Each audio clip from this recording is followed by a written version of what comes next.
الحمد لله وكفى وسلام على عباده الذين اصطفى. فقد قال النبي صلى الله عليه وسلم: من صام رمضان ثم أتبعه ستا من شوال كان كصيام الدهر أو كما قال عليه الصلاة والسلام. میرے محترم بزرگوں اور دوستوں، معزز سامعین کرام، اللہ تبارک و تعالیٰ نے ہم سب کو رمضان المبارک جیسا بابرکت مہینہ عطا فرمایا. اس مہینے کے اندر اللہ کی توفیق کے بقدر ہم سب نے نمازوں کا اہتمام کیا، تلاوت کا اہتمام کیا، صدقہ خیرات کا اہتمام کیا. اللہ رب العزت ہماری ان نیکیوں کو قبول فرمائے اور مزید ان نیکیوں کا سلسلہ جاری رہنے کی توفیق عطا فرمائے.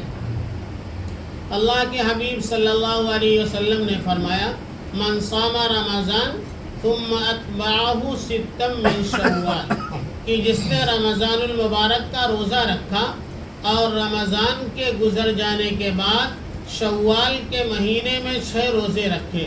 فرمایا: کانا کا صیام الدہر، وہ آدمی ایسا ہے گویا کہ پورے سال روزے سے رہا.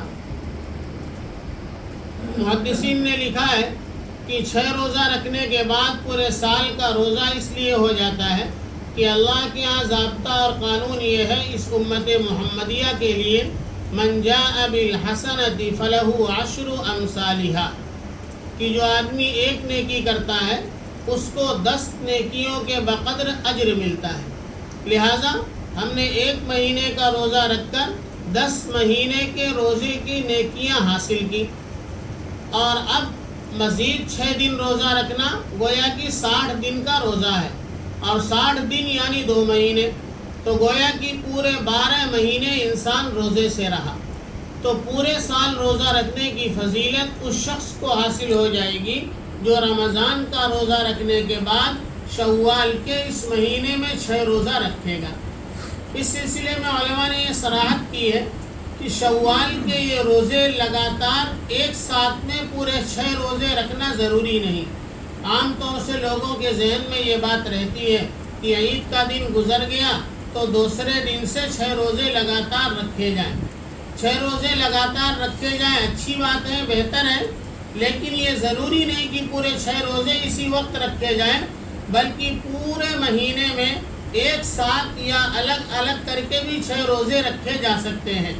جس نے بھی اس پورے مہینے میں شوال کے 6 روزے رکھنے کا اہتمام کیا تو اللہ کے حبیب صلی اللہ علیہ وسلم کی خبر کے مطابق اس کو پورے سال روزہ رکھنے کا ثواب ملے گا. اس لیے ہم سب کو چاہیے کہ رمضان میں روزہ رکھنے کی بنیاد پر روزے کی ایک عادت بھی پڑ گئی ہے، روزہ رکھنا آسان ہو گیا ہے، اس لیے شوال کے مہینے میں 6 روزہ رکھنے کا اہتمام کر لیں تاکہ اللہ رب العزت پورے سال روزہ رکھنے کا ثواب عطا فرمائے. رمضان المبارک کا مہینہ تو گزر گیا. اب اس گزرنے کے بعد اس کا مطلب یہ نہیں کہ اب ہم آزاد ہو گئے، اب نمازوں کا اہتمام رہے نہ رہے، اب تلاوت کریں نہ کریں، تو رمضان کا مہینہ گزر گیا، روزہ گزر گیا، اس لیے انسان یہ نہ سمجھے کہ اب ہم آزاد ہو گئے. بلکہ رمضان کا روزہ یہ ایک چھوٹا روزہ ہے اور ایک بڑا روزہ اسلام میں ہے جو ابھی ختم نہیں ہوا ہے، بلکہ وہ ہمارے ساتھ جاری ہے، اور جب تک زندگی کی سانس جاری ہے تب تک وہ روزہ جاری رہے گا. اس روزے کو پورا کرنے کا اہتمام کرنا چاہیے. وہ روزہ کیا ہے؟ وہ بڑا روزہ ہے. اب آپ کہیں گے کہ پورے رمضان تو اس روزے کی فضیلت بیان ہوئی کہ نفل عبادت کریں گے تو فرض کا ثواب ملے گا، ایک فرض ادا کریں گے تو 70 فرضوں کا ثواب ملے گا. یہ ساری فضیلت تو پورے رمضان چلتی رہی. ابھی رمضان ختم ہو کے ایک دن نہیں ہوا کہ رمضان کے روزے کو چھوٹا روزہ کہہ دیا. تو رمضان کا روزہ چھوٹا اس اعتبار سے، وقت کے اعتبار سے، زمانے کے اعتبار سے چھوٹا ہے، اور جو بڑا روزہ بتا رہا ہوں وہ وقت کے اعتبار سے بڑا ہے. اور وہ بڑا روزہ کیا ہے؟ وہ اسلام کا روزہ ہے. در حقیقت مذہب اسلام یہ خود ایک روزہ ہے. روزے کا مطلب کیا ہے؟ روزے کا مطلب یہ تھا کہ اللہ رب العزت نے روزے کی حالت میں روزے دار کو چند چیزوں سے منع کیا تھا. ان چیزوں سے رکنے کا نام روزہ تھا. امساک عن الاکل والشرب والجماع، 3 چیزوں سے رک گیا، اس کا نام روزہ ہے. انسان کچھ کھائے نہیں، کچھ پیے نہیں اور اپنی نفسانی خواہش کو پورا نہ کرے، تاکہ ان 3 چیزوں سے رکنے کا نام روزہ تھا. اگر ان 3 چیزوں میں سے کسی عمل کو کر دیا تو اس کا روزہ ٹوٹ جاتا. تو جس طرح چھوٹا روزہ 3 چیزوں سے رکنے کا نام تھا، اسی طریقے سے اس بڑے روزے میں بھی کچھ پابندیاں ہیں. ان پابندیوں کو پورا کرنے کا نام اسلام کا روزہ ہے. اگر ان پابندیوں کا لحاظ ہم نے نہیں کیا تو جس طرح کھانا کھا لینے سے چھوٹا روزہ ٹوٹ جاتا ہے، اسی طرح بڑے روزے کو توڑنے والی جو چیزیں ہیں، اگر ان میں سے کوئی ایک چیز بھی ہماری زندگی میں آ گئی تو اسلام کا روزہ ٹوٹ جائے گا. یعنی اسلام کی حدود سے باہر ہو جائیں گے، ہم مسلمان باقی نہیں رہیں گے. اب چھوٹا روزہ کب سے شروع ہوتا ہے اور کب ختم ہوتا ہے؟ بڑا روزہ کب شروع ہوتا ہے، کب ختم ہوتا ہے؟ چھوٹے روزے کو آپ جانتے ہیں کہ صبح صادق سے شروع ہوتا ہے اور غروب آفتاب پر ختم ہو جاتا ہے. کہیں 11 گھنٹے کا، کہیں 12 گھنٹے کا، جہاں بڑا دن ہوگا 13 ساڑھے 13 گھنٹے کا. بس اس سے بڑا یہ روزہ نہیں ہوتا. لیکن بڑا روزہ کب شروع ہوتا ہے؟ وہ انسان جو مسلمان گھرانے میں پیدا ہوا، جس کے ماں باپ مسلمان، خاندان مسلمان، یعنی پیدائشی مسلمان ہے، تو جس دن وہ بالغ ہوا، بالغ ہونے کے بعد وہ شریعت کا مکلف ہو جاتا ہے، اسی دن سے اسلام کا روزہ شروع ہو جاتا ہے. اور وہ انسان جو غیر مسلم گھرانے میں، غیر مسلم خاندان میں، غیر مسلم ماں باپ کے یہاں پیدا ہوا، بعد میں مسلمان بنا، تو جس دن کلمہ پڑھ کر وہ اسلام میں داخل ہوگا، اسی دن سے اس کا یہ اسلام کا روزہ، بڑا روزہ شروع ہوگا. اور ختم کب ہوگا؟ چھوٹا روزہ غروب آفتاب پر ختم ہو جاتا ہے. بڑا روزہ اس دن پورا ہوتا ہے جب زندگی کا آفتاب غروب ہو جاتا ہے. انسان کی زندگی کا سورج جس دن ڈوبے گا، آخری سانس جس دن لے گا، اس دن یہ روزہ مکمل ہوگا. اس اعتبار سے کہا کہ یہ بڑا روزہ بڑا ہے، 60 سال کا ہے، 65 سال کا ہے، 70 سال کا ہے، کسی کا 80 سال کا ہے. اور چھوٹا روزہ 11 گھنٹے، 12 گھنٹے، 13 گھنٹے کا روزہ ہے. اور چھوٹے روزے کا افطار کیا ہے؟ ہم اور آپ بہتر جانتے ہیں کہ اس افطار میں کوئی ٹھنڈے پانی سے افطار کرتا ہے، کوئی کھجور سے افطار کرتا ہے، کوئی زمزم سے افطار کرتا ہے، اور بہت ساری افطار کی چیزوں کا نام لینا بھی مناسب نہیں، ورنہ رمضان کا دسترخوان بھی یاد آ جاتا ہے. تو چھوٹے روزے کا افطار کیا ہے وہ ہم سب خوب جانتے ہیں. لیکن بڑے روزے کا افطار کیا ہے؟ جس طرح روزہ بڑا ہے، اسی طرح اس کا افطار بھی بڑا ہے.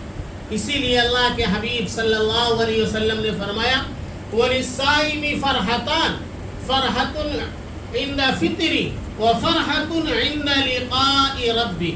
کا روزے دار کو 2 خوشیاں ہوتی ہیں. ایک خوشی کب ہوتی ہے؟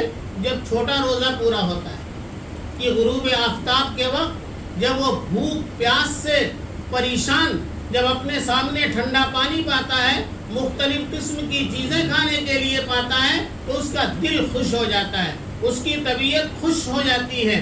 لیکن یہ چھوٹے روزے کا چھوٹا افطار ہوتا ہے. بڑا افطار کیا ہوگا؟ وَعِنْدَ لِقَاءِ رَبِّهِ. جب اپنے رب سے ملاقات کرے گا، اللہ راضی ہوں گے، اللہ کا حبیب راضی ہوگا. اللہ کے حبیب صلی اللہ علیہ وسلم اپنے دست مبارک سے جام کوثر پلائیں گے. اس سے جو افطار ہوگا وہ حقیقی افطار ہوگا اور وہ بڑے روزے کا افطار ہوگا. اس بڑے روزے کے بڑے افطار پر جس انسان کی نگاہ ہوتی ہے، وہ بڑی سے بڑی قربانیاں دینے کے لیے تیار ہوتا ہے. جنگ کے، غزوات کے جتنے واقعات کتابوں میں لکھے ہیں، جب ہم ان کو پڑھتے ہیں سنتے ہیں تو انسان تعجب میں پڑ جاتا ہے کہ کتنے شوق، کیسے جذبے، کیسے ولولے کے ساتھ لوگوں نے اپنی جانیں قربان کر دی ہیں. کیوں؟ اس لیے کہ ان کی نگاہ اس بڑے روزے کے بڑے افطار پر تھی کہ جب ہم دنیا سے جا رہے ہوں تو ہماری زبان پر لا الہ الا اللہ محمد الرسول اللہ صلی اللہ علیہ وسلم ہو. جب اللہ کے دربار میں پہنچے ہمارا اللہ ہم سے راضی ہو اور ہمارے نبی جناب محمد الرسول اللہ صلی اللہ علیہ وسلم ہم سے راضی ہو، اس بڑے روزے کا بڑا افطار نصیب ہو. اس لیے لوگوں نے خوشی خوشی اپنی جانیں دی. بہت سے واقعات کتابوں میں لکھے ہیں. ایک صحابی کو تلوار لگی اور ان کی روح نکل گئی. روح نکلنے سے پہلے ان کی زبان سے یہ الفاظ نکلے، فزت رب الکعبہ، رب کعبہ کی قسم میں کامیاب ہو گیا. دشمن پریشان ہو گیا کہ دنیا میں اس سے بڑی ناکامی تو نہیں ہو سکتی ہے کہ انسان کی جان چلی جائے. انسان دنیا میں سب سے قیمتی چیز اگر کسی کو سمجھتا ہے تو جان کو سمجھتا ہے کہ جان جانے کا وقت ہوتا ہے تو انسان ساری چیزیں قربان کر دیتا ہے، دکان مکان بیچ کر اپنا علاج کراتا ہے، لیکن جان دینے کے لیے تیار نہیں ہوتا ہے. تو سب سے قیمتی سرمایہ انسان کے پاس کیا ہوتا ہے؟ اس کی جان ہوتی ہے. لوگ کہتے ہیں کیا کریں گے، اس کے پیچھے جان دے دیں گے، یعنی سب دے دیں گے لیکن جان نہیں دیں گے. تو جان سب سے قیمتی ہے. یہاں صحابی کی جان نکل رہی ہے اور ان کی زبان سے الفاظ ادا ہو رہے ہیں، فزت رب الکعبہ، رب کعبہ کی قسم میں کامیاب ہو گیا. دشمن پریشان ہو گیا کہ اس سے بڑی ناکامی کیا ہو سکتی ہے کہ اس کی جان چلی گئی اور جان چلے جانے پر یہ کہتا ہے میں کامیاب ہو گیا. جب دشمن نے اس کی تحقیق کی، پتہ لگایا کہ کامیابی کیا ملی، تو اسے بتایا گیا اللہ کی دی ہوئی جان کو اللہ کے حکم کے مطابق اللہ کی رضا کے لیے استعمال کر دیا، آنے والی آخرت کی ہمیشہ ہمیشہ کی زندگی کو کامیاب کر لیا اور ہمیشہ ہمیشہ کی جنت اور ہمیشہ ہمیشہ کی نعمتوں کا مستحق بن گیا. وہ حقیقت میں کامیاب ہو گیا. ان کی زبان سے نکلنے والا یہ جملہ دشمن کے مسلمان بننے کا سبب اور ذریعہ بن گیا. تو نگاہ کس پر تھی؟ اس بڑے افطار پر تھی. اس لیے جان جا رہی ہے لیکن خوشی میں زبان سے یہ ادا ہو رہا ہے، فزت رب الکعبہ. صحابہ کیا جوان، کیا بچے، کیا بوڑھے، کیا مرد، کیا عورتیں، ہر ایک کے اندر یہ جذبہ تھا کہ اللہ کی دی ہوئی جان اللہ کے حکم کے مطابق اللہ کی مرضی پر استعمال ہو جائے، ہمارا خدا ہم سے راضی ہو جائے. اس پر اپنی جانیں قربان کرنے کے لیے بچہ، جوان، بوڑھا، عورت، مرد سب کے سب تیار تھے. دو صحابی ہیں، اتفاق سے صحابی کے دو بچے ہیں، دونوں کا نام ہے معاذ. ایک ہے معاذ ابن عمرو ابن جموح اور ایک ہے معاذ ابن عفرہ. یہ دو صحابی ہیں. تو ان کے بارے میں ایک دوسرے صحابی حضرت عبد الرحمن ابن عوف رضی اللہ تعالیٰ عنہ کہتے ہیں کہ جنگ بدر میں جب میں مجاہدین کی صف کے اندر تھا تو میں نے اپنے دائیں بائیں نگاہ ڈالا کہ دیکھو میرے بازو میں ہے کون. تو دیکھا دونوں طرف معاذ ہیں. ایک طرف معاذ ابن عمرو ابن جموح ہے، ایک طرف معاذ ابن عفرہ ہے. تو حضرت عبد الرحمن ابن عوف رضی اللہ تعالیٰ عنہ کہتے ہیں میرے دل کے اندر یہ بات آئی کہ یہ جنگ کا موقع ہے، اگر میرے بازو میں کوئی مضبوط طاقتور آدمی ہوتا تو میرے کام آتا اور میں اس کے کام آتا. ضرورت پڑتی تو میں اس کی مدد کرتا اور ضرورت پڑتی تو وہ میری مدد کرتا. لیکن میرے دونوں طرف تو یہ کم عمر بچے ہیں، یہ کیا میری مدد کر سکیں گے. تو حضرت عبد الرحمن ابن عوف رضی اللہ تعالیٰ عنہ کہتے ہیں یہ بات میرے دماغ میں چل ہی رہی تھی.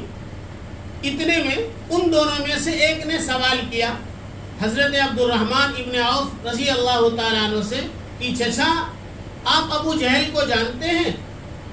تو حضرت عبد الرحمن ابن عوف رضی اللہ تعالیٰ عنہ نے اس کی طرف دیکھا اور کہا بھتیجے تمہیں ابو جہل سے کیا غرض ہے؟ تو حضرت معاذ رضی اللہ تعالیٰ عنہ نے کہا کہ اگر ہم نے آج ابو جہل کو دیکھ لیا، ہم نے سنا ہے کہ وہ جناب رسول اللہ صلی اللہ علیہ وسلم کی شان میں گستاخیاں کرتا ہے، آپ صلی اللہ علیہ وسلم کو گالیاں دیتا ہے، اس لیے اگر آج میری نگاہ نے اسے دیکھ لیا تو یا تو وہ زندہ رہے گا یا تو میں زندہ رہوں گا، دونوں زندہ نہیں رہ سکتے۔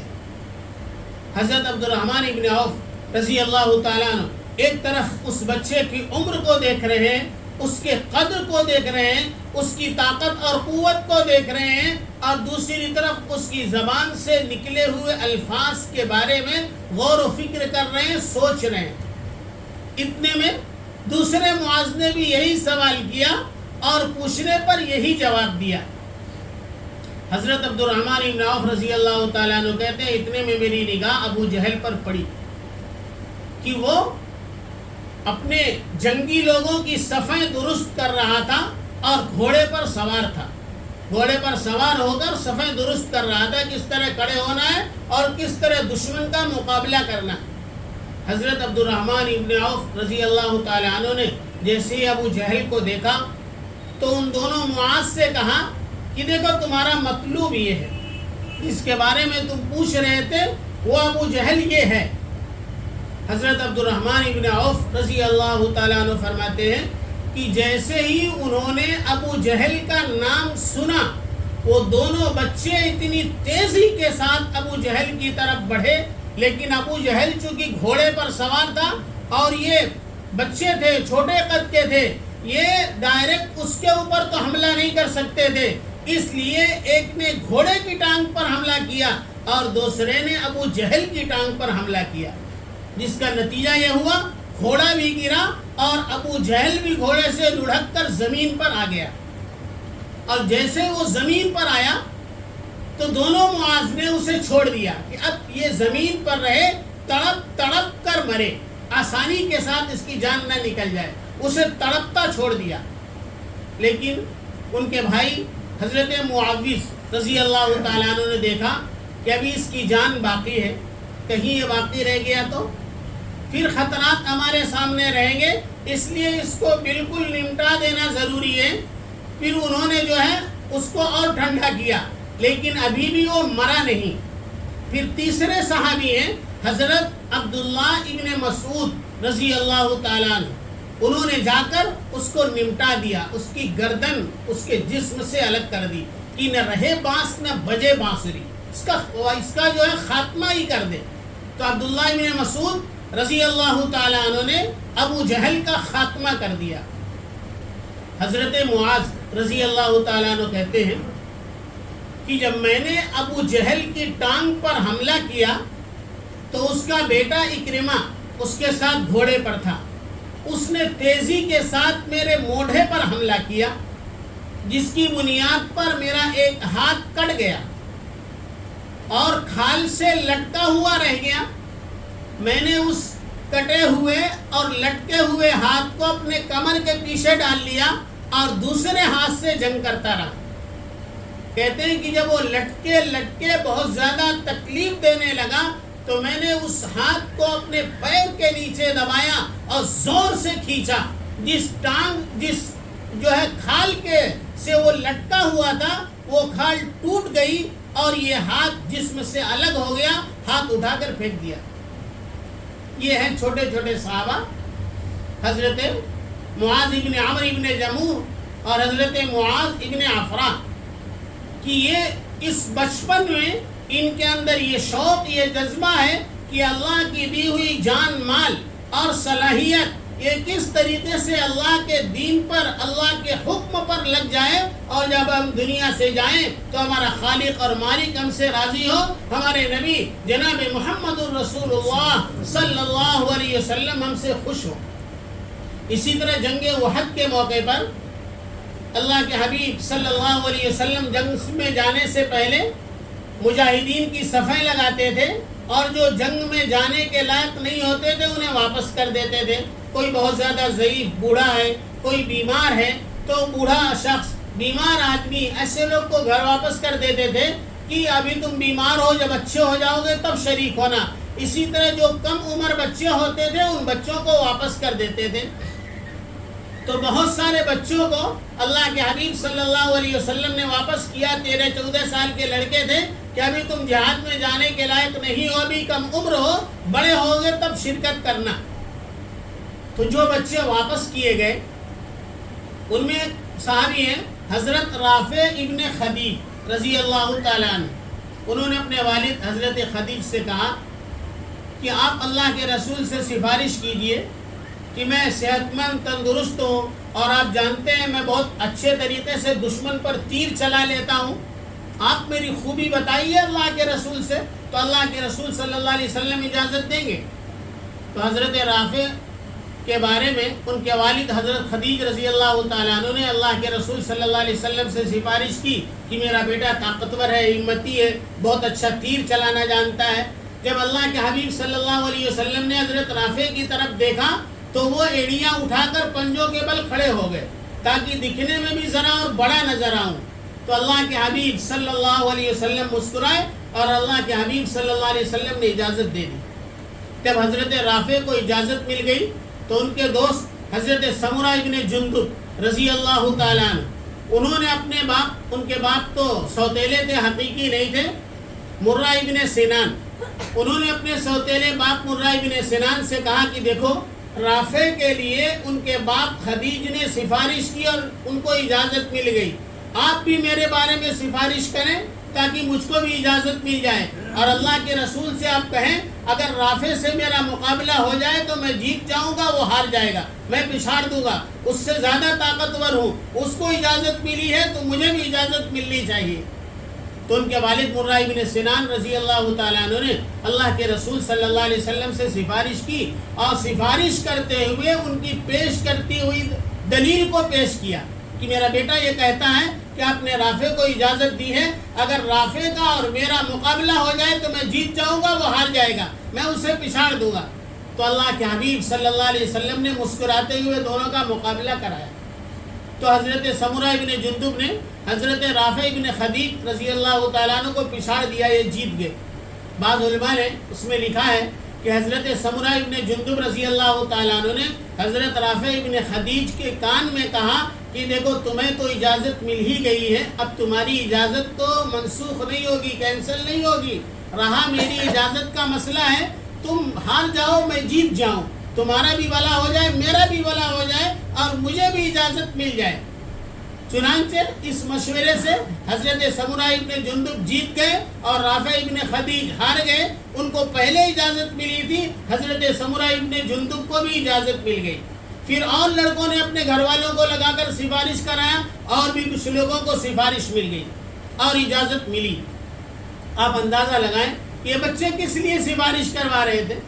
کہیں پارک میں گھومنے کے لیے جانا تھا, کسی گارڈن میں جانا تھا, چھوٹا کشمیر جانا تھا, کہاں جانا تھا, سیر و تفریح کے لیے تو جانا نہیں تھا, گیٹ وے آف انڈیا تو جانا نہیں تھا, یہ تو اللہ کے رسول صلی اللہ علیہ وسلم کے ساتھ میدان جہاد میں جانا تھا, اپنی جان ہتھیلی پر رکھ کر کے جانا تھا کہ نامعلوم میدان جہاد سے ہم زندہ واپس آئیں گے یا ہماری لاش اٹھا کر کے لائی جائے گی. لیکن اس کے باوجود ایسی خوشی, ایسا جذبہ, ایسا ولولہ, ایڑیاں اٹھا کر پنجوں کے بل کھڑے ہو رہے ہیں کہ کسی طریقے سے ہمیں اجازت مل جائے اور ہماری جان اللہ کی رضا کے لیے استعمال ہو جائے. تو میں عرض یہ کر رہا تھا, اس بڑے روزے کا افطار بھی بڑا ہے, اس لیے لوگوں نے جان دے دی ہے. تو جس طرح چھوٹے روزے کو باقی رکھا کہ روزے کی حالت میں کھایا پیا نہیں, اسی طرح بڑے روزے کو بھی ان چیزوں سے باقی رکھنا ہے جن سے روزہ ٹوٹ جاتا ہے. اس کی تفصیل پیش کرنے کا موقع نہیں, مختصراً 3 باتیں پیش کرتا ہوں. سب سے پہلی چیز جس سے بڑا روزہ ٹوٹ جاتا ہے وہ ہے توحید کے اندر خلل آنا. توحید یعنی اللہ کی وحدانیت, اللہ ایک ہے. اگر اللہ کے ایک ہونے میں شک اور شبہ پیدا ہو گیا, اللہ کی ذات و صفات میں کسی کو شریک کر لیا, شرک کر لیا, مشرک ہو گیا, تو اسلام کا روزہ ٹوٹ جاتا ہے, یہ اسلام کی حدود سے باہر ہو جاتا ہے.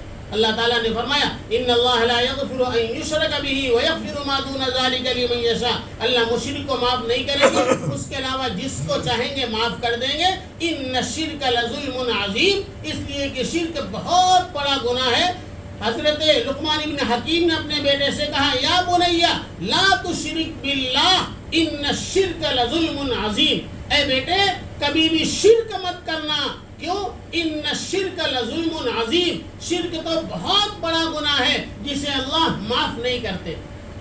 اس کی تفصیل کا موقع نہیں، بہرحال پہلی چیز یہ ہے کہ اگر شرک کی آمیزش ہو گئی تو ایمان خارج ہو جائے گا، اسلام کی حدود سے باہر ہو جائیں گے۔ تو اسلام کے روزے، بڑے روزے کو باقی رکھنے کے لیے بنیادی چیز ہے توحید کو باقی رکھنا، دوسری چیز رسالت کو باقی رکھنا۔ اللہ کے رسول صلی اللہ علیہ وسلم نبی ہے اور آخری نبی ہیں، اس کا عقیدہ اور ایمان رکھنا ضروری ہے۔ اس میں شک اور شبہ پیدا ہو گیا تو اسلام کی حدود سے باہر ہو جائیں گے۔ بہت سارے لوگوں نے اپنے اپنے وقت میں نبوت کے دعوے کیے، نہ معلوم کیا کیا دعوے کیے۔ آج آپ سب جانتے ہوں گے بہار میں پیدا ہوا شکیل بن حنیف، اس نے دعویٰ کیا ہے کہ میں عیسیٰ ہوں، میں مہدی ہوں، اور اس کو ماننے والے بڑی تعداد میں دنیا میں موجود ہیں۔ آپ کے بمبئی میں بہت سارے لوگ موجود ہیں جو فتنہ شکیلیت کا شکار ہو گئے۔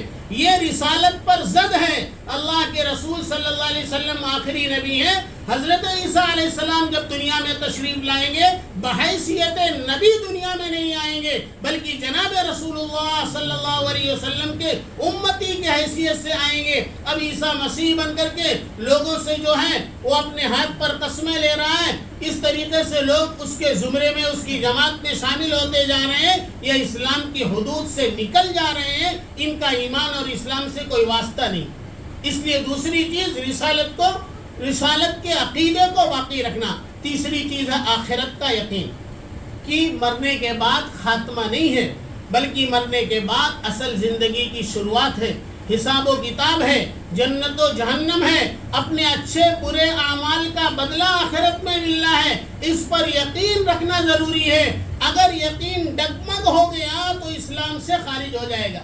بہت سارے مسلمان کہتے ہیں ارے کس نے دیکھا قبر میں کیا ہوتا ہے، کس نے دیکھا جنت کو، کس نے دیکھا جہنم کو، کس نے دیکھا پلسرات کو؟ دیکھا جائے گا جو ہوگا، دیکھا جائے گا، یہ لفظ وہ بتا رہا ہے۔ تیرے دل سے ایمان خارج ہو چکا ہے تو اسلام کی سرحد سے باہر ہو چکا ہے، تیرے آخرت کے یقین میں تزلزل پیدا ہو گیا ہے، ڈگمگاہٹ پیدا ہو گئی ہے، اس بنیاد پر اسلام کا روزہ ٹوٹ گیا ہے۔ تو عرض یہ کر رہا تھا، یہ چھوٹا روزہ ختم ہوا، اسلام کا روزہ جو آخری سانس تک کے لیے ہے، اس روزے کو توڑنے والی یہ بڑی بڑی تین چیزیں، ان چیزوں پر ہم نگاہ رکھیں کہ توحید کے عقیدے میں، رسالت کے عقیدے میں اور آخرت کے عقیدے میں کسی طرح کا شک شبہ نہ پیدا ہونے پائے، ورنہ اسلام کا روزہ ٹوٹ جائے گا اور ہمیشہ ہمیشہ کی جنت سے محروم ہو جائیں گے اور ہمیشہ ہمیشہ کی جہنم کے مستحق ہو جائیں گے۔